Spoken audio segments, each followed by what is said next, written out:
కలదు ఎంతో హాని, నీ సొంత మార్గములో కలదు ఎంతో హాని.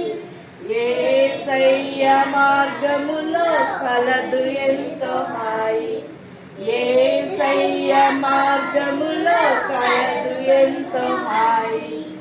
రాజుగా యేసునే కోరుకొందువా, ప్రభువుగా క్రీస్తునే ఒప్పుకొందువా.